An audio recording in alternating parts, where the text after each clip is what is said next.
Hello everyone and welcome back to the channel. तो guys हम फिर से आ गए हैं आपके एक सीसेट कॉम्प्रिहेंशन का प्रैक्टिस पैसेज सेशन लेके। And this is the fifth part of this practice passages series. इससे पहले हमने सारे पीवाईक्यूज कवर किए हैं, मतलब प्रीवियस ईयर क्वेश्चंस कवर किए हैं पिछले सालों के 10 सालों के, फ्रॉम 2014 टू 2023। जितने भी यूजफुल पैसेजेस थे वो हमने इन सेशंस में डिस्कस किए हैं। और अब हम आपको रैंडम प्रैक्टिस पैसेजेस दे रहे हैं so that you can track your performance in this exam, और आप सही लाइन पे हो, सही तरह से प्रिपेयर कर रहे हो या नहीं कर रहे हो। This is what we are going to help you with. तो guys let's start with the session, but उससे पहले लाइक करना ना भूले सेशन को please. This is the least you can do. And अगर आपको इन सेशंस का पीडीएफ चाहिए, you can join a Telegram channel, the link for which has been given in the description of the video. चलो guys शुरू करते हैं। सबसे पहले पहले मैं आपको बताता हूँ एक कॉम्प्रिहेंसिव गाइड बुक जो हमने लॉन्च की है आपके लिए। अगर आप शुरू कर रहे हैं इस प्रिपरेशन को अपनी सी सेट की, तो guys this comprehensive guide book will definitely go a long way to help you out. देखिए, this book is absolutely free of cost. E book है ये, आप डाउनलोड कर सकते हो इस बुक को। इस वीडियो के डिस्क्रिप्शन में इसका लिंक दिया हुआ है and you can get benefited from it. इसमें सब कुछ गिवन है, from strategy to syllabus to sources, everything that you need to prepare for this exam, और रेलिवेंटली कहाँ से करना चाहिए वो सब इसमें मेंशन्ड है। So go download this book and get benefited from it. ठीक है, चलो गाइस, तो शुरू करते हैं आज का सेशन अपना। सबसे पहले मैंने आपको पहले तो पिछले सेशन में मैंने आपको एक होमवर्क पैसेज दिया था, वो डिस्कस करेंगे। कुछ नए पैसेजेस करेंगे फिर आज, और आज भी फिर मैं आपको एंड में एक होमवर्क पैसेज दूंगा जिसका एज यूजुअल आपको मुझे आंसर इस वीडियो के कमेंट सेक्शन में देना है। तो शुरू करते हैं गाइस। पहला जो पैसेज था, the author wants India to rid herself of certain past bonds because. अभी ये हमें ढूंढना था कि इंडिया क्यों चाहता है ऑथर कि इंडिया अपने कुछ पास्ट बॉन्ड से नाता तोड़ दे। तो पढ़ते हैं पैसेज पहले। Though I have discarded much of past tradition and custom and I am anxious that India should rid herself of all the shackles that bind, ये रहा आंसर इसका। Though I have discarded much of past tradition and custom and I am anxious that India should rid herself of all shackles that bind and contain her and divide her people and suppress vast numbers of them and prevent the free development of the body and the spirit। ठीक है, हालांकि वो कह रहे हैं कि हालांकि मैं मतलब मेरी जो मेंटालिटी है वो क्या है कि हमें पिछले अपना ट्रेडिशन कस्टम डिस्कार्ड कर देना चाहिए और इंडिया को भी वो नाते तोड़ देने चाहिए उन ट्रेडिशन से जिससे ग्रो नहीं कर पाता या इकट्ठा जुड़ नहीं पाता, या जो सप्रेस करता है, या फ्री डेवलपमेंट ऑफ बॉडी को जो चीज़ मतलब ऑब्स्टेकल बन के आती हैं, उन चीज़ों को इंडिया को पीछे छोड़ देना चाहिए। फिर उसने क्या बोला है, दो आई सीक ऑल दिस, कि हालांकि मैं ये सब चाहता हूँ, yet I do not wish to cut myself off from the past completely, लेकिन मैं बिल्कुल कट ऑफ नहीं करना चाहता अपने पास से। मैं खराब चीज़ों को, गलत चीज़ों को बंद करना चाहता हूँ, लेकिन ये नहीं कि मैं अपने पास्ट ही भूल जाऊँ। I am proud of that great inheritance that has been and is ours. And I'm conscious that I too, like all of us, am a link in that unbroken chain which goes back to the dawn of history in the immemorial past of India। कि वो क्या कह रहे हैं कि भाई मैं बिल्कुल कट ऑफ नहीं करना चाहता, क्योंकि मैं भी उसी धरोहर का, उसी हेरिटेज का हिस्सा हूँ। मैं भी उसी मतलब जो आगे हेरिटेज पास ऑन, जो लेगेसी पास ऑन होती है, उसी में मैं भी एक लिंक हूँ, एक चेन हूँ। तो जो हमारा जो सदियों पुराना जो इतिहास है, जो हमारा गौरवशाली इतिहास है, मैं उससे मतलब रिश्ता तोड़ना नहीं चाहता, लेकिन जो खराब चीज़ें हैं मैं उनको चाहता हूं कि वो हम छोड़ दें। तो ये कहा जा रहा है इस पैसेज में। तो अब ऑप्शन क्या था कि the author wants India to rid herself of certain past bonds because he is not able to see the relevance of the past की रेलेवेंस नहीं दिख रही, दिख तो रही है, लेकिन वो क्या कह रहे हैं, खराब चीज़ों को छोड़ना चाहता है। Second, there is not much to be proud of, नहीं, उसने बोला कि ये देखा, I am proud of that great, तो ऐसा कुछ नहीं कि अगर प्राउड होने की बात नहीं है। Third, he is not interested in the history of India, India की हिस्ट्री नहीं पढ़ना चाहता, या they obstruct her physical and spiritual growth. ये सर्टन पास्ट बॉन्ड्स के क्यों होना चाहता है, because these past bonds they obstruct her physical and spiritual growth. तो ये था सही reason, option D was the right answer. बहुत बच्चों ने मुझे कमेंट सेक्शन में आंसर सही दिया भी, very well done guys, kudos to all of you, keep up the good work and I am sure that this will boost your confidence. चलो guys, तो आज कुछ नए पैसेजेस करते हैं, कुछ अलग तरह के पैसेजेस करते हैं और देखते हैं कि हम इनको कैसे सॉल्व कर पाते हैं। तो पहला पैसेज है, हमें क्या ढूंढना है कि क्या इंपॉर्टेंट मैसेज दिया है ऑथर ने इसमें। तो पढ़ते हैं guys. We live in digital times, हम डिजिटल टाइम्स में जीते हैं, सच बात है, बिल्कुल आजकल हर चीज़ डिजिटल हो चुकी है। We live in digital times. The digital is not just something that we use strategically and specifically to do a few tasks. Our very perception of who we are, how we connect to the world around us, and the ways in which we define our domains of life, labor, and language are hugely structured by the digital technologies. मतलब आज सिर्फ वो कोई काम करने का तरीका नहीं है डिजिटल, कि कुछ ऑफिस में काम करना है तो डिजिटल ही कर रहे हो आप, नहीं। आज आपकी ज़िंदगी जीने का तरीका बन गया है डिजिटल। ठीक है, कैसे आप जीते हो, क्या काम करते हो, क्या लैंग्वेज यूज़ करते हो, कितना कैसे स्ट्रक्चर होती हैं वो, it is they are all structured by the digital technologies. मतलब डिजिटल वर्ल्ड बन चुका है आपके आसपास। The digital is everywhere and like air invisible, कि डिजिटल हर जगह पे है और हवा की तरह इनविजिबल है। We live within digital systems, we live with intimate gadgets, we interact through digital media, and the very presence and imagination of the digital has dramatically restructured our lives। कि हम digital दुनिया में जीते हैं, digital gadgets use करते हैं, digital media पे बातें करते हैं, और जो हमारी इमेजिनेशन और जो प्रेजेंस है वो हमारी डिजिटल कॉन्टेक्स्ट से ही समझ आती है। The digital far from being a tool is a condition and context that defines the shapes and the boundaries of our understanding of the self, the society, and the structure of governance। कि वो क्या कह रहे थे, digital far from being a tool is a condition, digital has now become a condition and the context that defines the shapes and boundaries of our understanding of the self, the society, the structure of governance। कि हम अपने आप को, अपने समाज को और अपने सरकार की गवर्नेंस को भी डिजिटल के थ्रू ही समझते हैं। आप कौन सा ऑफिस में खड़े होकर जाके रोज कागज ले खड़े होते हो, हर चीज़ ऑनलाइन ही होती है, तो वहीं से आपको सारा डिजिटली ही हर चीज़ आपको मिलती है। तो now you are connected with the world in a digital way. तो क्या मैसेज देना चाह रहा है गाइस वो, all problems of governance can be solve by using digital technology. Guys ये ओनली ऑल वाले ऑप्शन होते हैं ना, एक्सट्रीम ऑप्शन, इनको शुरू में देखते ही एलिमिनेट कर दिया करो कि सारी प्रॉब्लम डिजिटल टेक्नोलॉजी से हो सकते हैं सॉल्व। ये एक एक्सट्रीम ऑप्शन होते हैं guys. Speaking of digital technologies is speaking of our life and living. कि जब हम डिजिटल टेक्नोलॉजीज की बात करते हैं तो हम अपने जीवन की और जीने की बात करते हैं, बिल्कुल सही बात है। Our creativity and imagination can not be expressed without digital media. कि हमारी क्रिएटिविटी और जो इमेजिनेशन है वो डिजिटल मीडिया के बिना हम बोल ही नहीं बता ही नहीं सकते। ऐसा नहीं है कि नहीं बता सकते, ये मैसेज नहीं दे रहा वो क्या कह रहा है, कहना क्या चाह रहे हैं पूरे मैसेज में, कि डिजिटल हमारी ज़िंदगी का एक इंपॉर्टेंट हिस्सा बन चुका है। And fourth, use of digital system is imperative for the existence of Mankind in future. के इंसान के जीने के लिए, ठीक है, डिजिटल होना ज़रूरी है। ये नहीं कहा उसने क्या कहा है कि अगर हम डिजिटल की बात करते हैं तो बेसिकली हम अपने जीवन से जुड़ी हुई हर अंक की, हर इंपॉर्टेंट काम की, हर एस्पेक्ट की बात करते हैं। तो digital has become a part and parcel of our life. So according to me option B was the correct option here. Speaking of digital technologies is speaking of our life and living. तो बिल्कुल सही था, यही message उसने दिया था। चलो guys आगे बढ़ते हैं। अब उसने क्या दिया कि इनमें से कौन सा अजम्पशन सही है, हमें ये बताना है। तो पहले पैसेज पढ़ते हैं। एन इनोवेटिव इंडिया, इनोवेटिव क्या होता है, जिसमें नई नई चीज़ें खोदी जाती हैं, इनोवेशन होती हैं। तो an innovative India will be inclusive. वो क्या कह रहे हैं कि इनोवेटिव इंडिया जो होगा वो इंक्लूसिव होगा, मतलब हर वर्ग के लोग उसमें पार्टिसिपेट करेंगे, अमीर गरीब ऊंचे नीचे हर जगह से। तो an innovative India will be inclusive as well as technologically advanced, improving the lives of all Indians. वो क्या करेंगे, इनोवेटिव इंडिया सिर्फ टेक्नोलॉजी के एडवांस नहीं होगा, उसमें इंक्लूसिव भी होगा, मतलब हर वर्ग के लोग उसमें अपना पार्टिसिपेशन देंगे, जिससे हर स्तर के लोगों की ज़िंदगी इंप्रूव हो पाए। तो an innovative India will be inclusive as well as technologically advanced, improving the lives of all Indians. Innovation and R&D can mitigate increases in social inequality. कि इनोवेशन से और रिसर्च एंड डेवलपमेंट से हम social inequality कम कर सकते हैं and relieve the pressures created by rapid urbanisation. और जो डिफरेंस आ गया है अर्बनाइजेशन की वजह से, कि शहरों में बहुत अमीरी आ गई है, गांव अभी भी या सेमी अर्बन एरियाज बहुत गरीब रह गए हैं comparatively, tier 2 cities, tier 3 cities comparison में काफ़ी पीछे रह गए हैं। तो वो जो डिफरेंस है वो हम वो जो हम भर सकते हैं थ्रू इनोवेशन एंड R&D।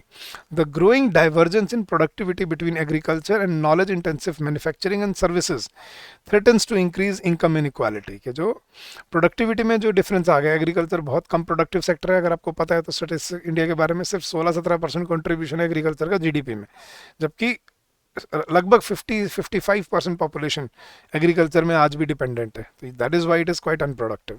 तो क्या कह रहे हैं कि जो गैप आ गया है प्रोडक्टिविटी में between agriculture sector and the other 2 sectors of the country में, that are manufacturing and services.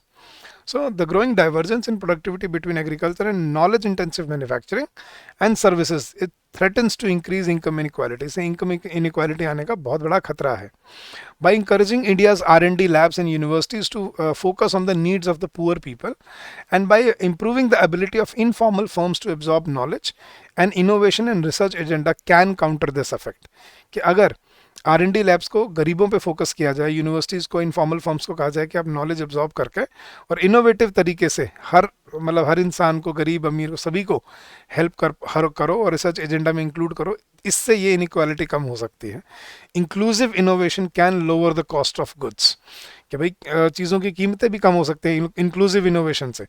गाँव में वही सर्विसेज की वही लेबर की जो चार्जेस हैं वो कम मिलेंगे आपको। तो फैक्ट्री अगर मैं खोलना चाहूँ, अगर मेरे को स्किल्ड लेबर मिले गांव में भी और शहर में भी, तो मैं गांव में नहीं खोलूँगा जाके खुली ज़मीन में जहाँ पे स्किल्ड लेबर मिल रही है, चार्जेस पैसे कम पड़ रहे हैं, मेरे को प्रोडक्ट कम पड़ रहे हैं, इंस्टेड ऑफ कि मैं शहरों में वो सब कर रहा हूँ।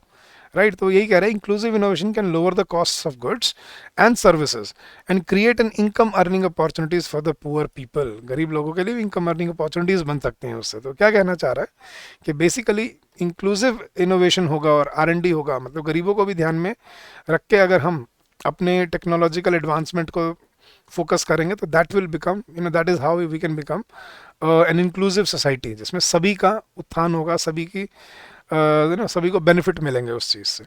तो क्या असम्पशन सही है, इस ऑप्शन पढ़ते हैं। Innovation and R&D is the only way to reduce rural to urban migration, extreme option eliminate कर दो।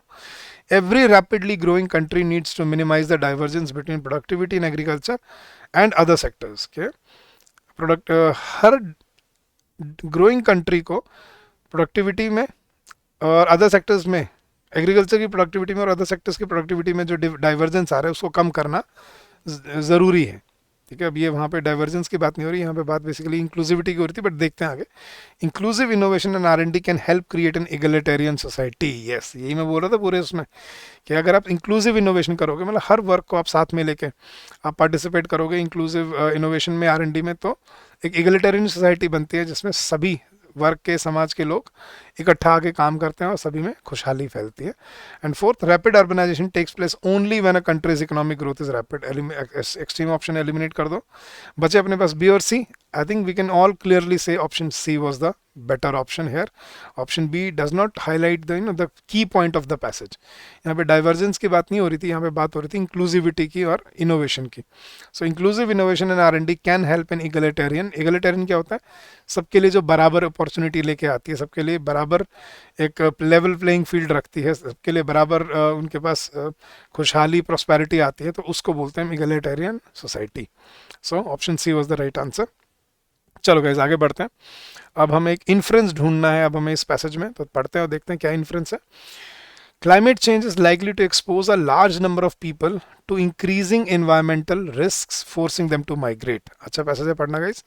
वो क्या कह रहे हैं, क्लाइमेट चेंज की वजह से क्या होने वाला है, इससे बहुत ज़्यादा लोग they are going to be exposed to increasing environmental risk, कि जो एनवायरमेंटल चेंज से जो रिस्क आ रहे हैं, क्लाइमेट चेंज से जो खतरे पैदा हो रहे हैं, उससे बहुत ज़्यादा लोगों को एक्सपोज करेगा climate change, forcing them to migrate, और जिससे वो मजबूर हो जाएंगे एक जगह छोड़ के दूसरी जगह जाने के लिए, माइग्रेट करने के लिए। The international community is yet to recognise this new category of migrants. वो क्या कह रहे हैं कि जो इंटरनेशनल कम्युनिटी है, जो इंटरनेशनल लेवल पे जो लोग हैं, वो ये जो कैटेगरी ऑफ माइग्रेंट्स है ना, जो क्लाइमेट चेंज की वजह से मूव कर रहे हैं, इसको अभी रिकग्नाइज नहीं कर पाए हैं वो।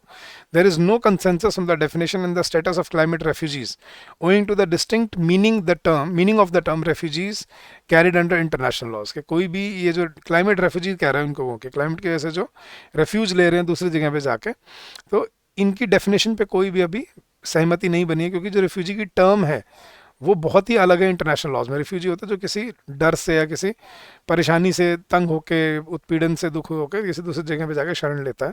यहाँ पे कोई दुख दर्द नहीं दिखता, तो इसलिए वो रेफ्यूजी नहीं बोलते उनको, राइट। तो इसलिए कह रहे हैं कि डेफिनेशन अभी क्लियर नहीं है।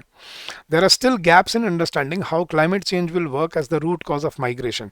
और अभी भी लोगों को ये समझ नहीं आ रहा है कि आगे जाके कैसे क्लाइमेट चेंज रूट कॉज बन जाएगा माइग्रेशन का, कि लोग सिर्फ, मतलब मेजर जो रीज़न होगा मतलब माइग्रेशन का, वो क्लाइमेट चेंज होगा आने वाले समय में। Even if there is recognition of climate refugees, who is going to provide protection. कि चाहो चलो मान लो उसको क्लाइमेट रेफ्यूजीज बोलने भी लगे, लेकिन प्रोटेक्शन कौन देगा, कौन बुलाएगा कि भाई आ जाओ मेरे देश में आ जाओ, अगर आप अपने देश के क्लाइमेट से परेशान हो तो। यूँ तो फिर तो सारे ही एक जगह जाके घुस जाएंगे यार, ऐसा नहीं हो सकता। More emphasis has been given to international migration due to climate change. ज़्यादा एम्फोसिस किस पे दिया गया है, इंटरनेशनल माइग्रेशन पे, कि लोग अपना देश छोड़ के चले जाते हैं दूसरे देश में।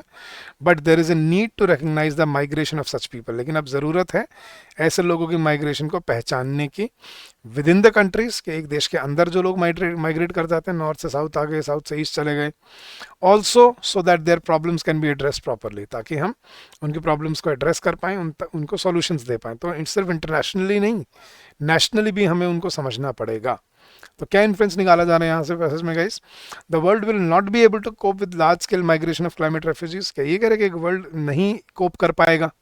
ये कहीं पे उसने इन्फर नहीं किया कि भाई ऐसे रेफ्यूजीज से दुनिया में बहुत प्रॉब्लम आ जाएगी, ये कहीं पे भी कोई इम्प्लीकेशन नहीं है उसका। उसने बोला इनको पहचानना ज़रूरी है, समझना ज़रूरी है, और इनके लिए सॉल्यूशंस ढूंढना ज़रूरी है। Next, we must find the ways and means to stop further climate change. कि हमें क्लाइमेट चेंज रोकने के तरीके अब ढूंढने पड़ेंगे। ठीक है, ये पैसेज में कहीं मेंशन है क्लाइमेट चेंज को रोकने के तरीके ढूंढो? जो चीज़ मेंशन नहीं है गाइस, क्लियरली वो इन्फर नहीं कर सकते आप। Third, climate change will be the most important reason for migration of people in the future. हो सकता है relation between the climate change and migration is not yet properly understood. Yes, ये पूरे पैसेज में कह रहा है कि भाई जो क्लाइमेट चेंज और माइग्रेशन के बीच में जो रिलेशनशिप है वो लोगों को अभी समझ नहीं आ रहा, कि क्यों लोग माइग्रेट कर रहे हैं, क्यों लोग आगे नई वो वेन्यूज़ ढूंढ रहे हैं माइग्रेट करने के लिए because of climate change. Because उनको ना तो कोई टर्मिनोलॉजी दी जा रही है, उनको ना कोई नाम दिया जा रहा है, ना कोई डेफिनेशन दी जा रही है, और कोई पहचान भी नहीं दी जा रही है। तो this relationship is not yet properly understood, क्योंकि आगे चल के इसमें बहुत सारी कॉम्प्लिकेशंस हो सकती हैं अगर ये बढ़ता रहा तो, और अगर इसको हमने सही तरह से एड्रेस नहीं किया तो ये कहना चाह रहा था वो पैसेज में। ये नहीं कि आगे जाके ऐसा होगा और लोग ऐसे करेंगे, ये नहीं कह रहा था। वो कह रहा था भाई अगर नहीं समझा इस चीज़ को तो आगे चल के इसके जो आउटकम है वो कुछ अलग हो सकते हैं। तो I think the correct influence was option number D, that relation between climate change and migration is not yet properly understood. So that is my answer. तो गाइज आई होप आपको ये सेशंस हेल्प करते होंगे इस तरह से आपको preparation में, अंडरस्टैंडिंग में, कि किस बेसिस पे एलिमिनेट करते हैं हम, किस बेसिस पे उनको सही और गलत के बीच में फ़र्क करते हैं, और जो कैसे की पॉइंट होता है उसको ढूंढते हैं पैसेज में। तो I hope this will help you in your preparation. तो जाने से पहले मैं आपको होमवर्क क्वेश्चन देके जा रहा हूँ guys. Let me read this out for you. इसमें भी आपको इन्फ्लुएंस ढूंढना है, और इस पैसेज का आंसर आपको मुझे इस वीडियो के कॉमेंट सेक्शन में देना है। ठीक है, तो मैं पढ़ता हूँ। An air quality index, AQI जो होता है, an air quality index is a way to combine measurements of multiple air pollutants into a single number और rating. This index is ideally kept constantly updated and available in different places. The AQI जो आप लोग भी देखते हो कि air quality index क्या है, अगर 40-50 तक है तो ठीक है, उसके बाद फिर वो धीरे धीरे एवरेज होने लग जाता है। लेकिन अब आपने देखा होगा दिवाली टाइम पे दिल्ली जैसे शहरों में आसपास में 1000 क्रॉस कर जाता है।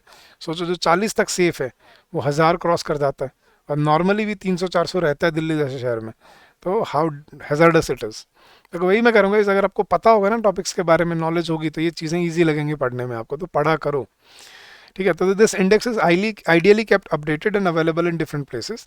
The AQI is most useful when lots of pollution data are being gathered and when pollution levels are normally but not always low. ठीक है, सही बात बोल रहे हो। In such cases if pollution levels spike for a few days, the public can quickly take preventive action like staying indoors in response to an air quality warning.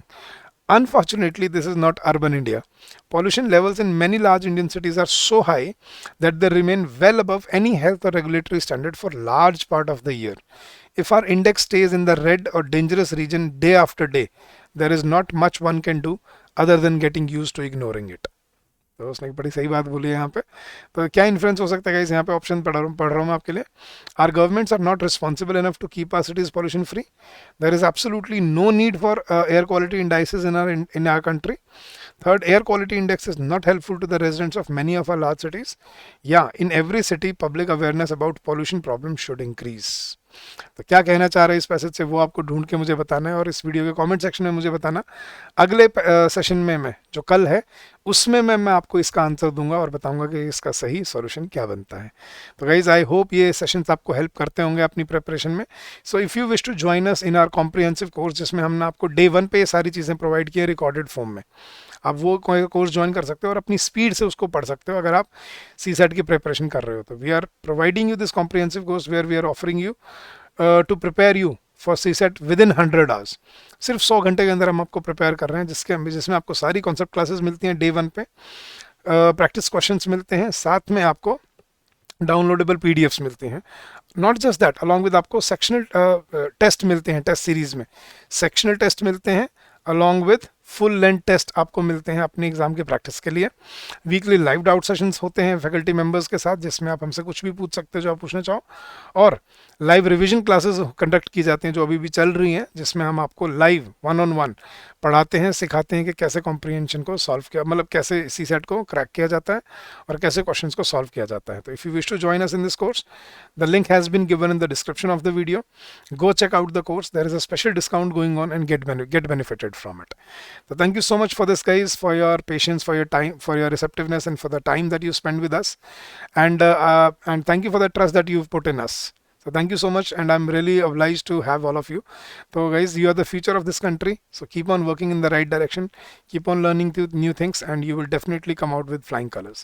So guys, अगर आपको कोई doubt है, कोई query है regarding anything, you can always call us on this number, that is 8146207241, or you can also drop us an email at this address, that is hello@edutap.co.in. That is our email ID. You can drop us your emails on this address and we'll be more than happy to resolve your queries. So thank you so much once again, guys. Keep on working hard, keep on giving your best, and I'm sure you'll do very well in the long run. I'll see you again tomorrow in the next session. Till then, guys, happy learning to all of you.